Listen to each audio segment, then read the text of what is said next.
बहुत समय पहले की बात है। एक राज्य में जहां प्यार की कहानियां और जादू की बातें छाई रहती थीं, वहां एक हसीना राजकुमारी थी जिसका नाम था सांवली।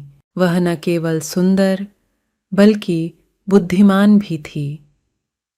उसकी आंखों में खोई हुई कुछ बात थी जो हर किसी को बहकाती थी।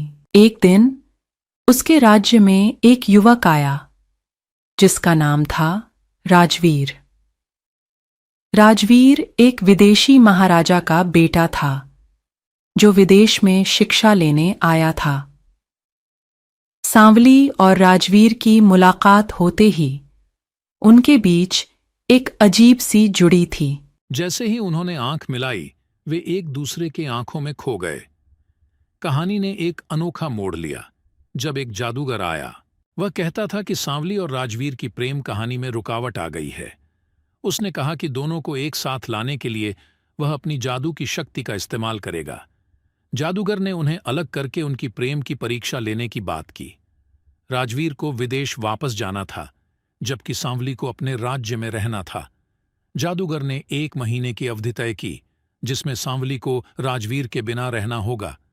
ये सब सुनकर दोनों का दिल उदास हो गया।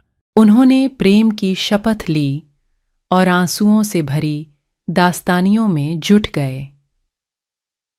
राजवीर चला गया और सांवली अकेली रह गई। 1 महीना बीता। सांवली अपनी यादों में डूबी रही। फिर वह जादूगर के पास गई। जादूगर ने कहा कि उनका प्रेम सच्चा है और वह दोनों को अगले 3 दिनों में मिलवा सकता है। सांवली खुशी से भरी थी, वह उम्मीद से भरी थी। 3 दिन बीते, फिर जादूगर आया। उसने दोनों को एक साथ लाने का वादा किया। और फिर सांवली और राजवीर का मिलन हुआ। जब उनकी आंखें मिलीं, तो उन्होंने देखा कि उनकी प्रेम कहानी में जादूगर ने अंतिम बार अपनी जादुई शक्ति दिखाई।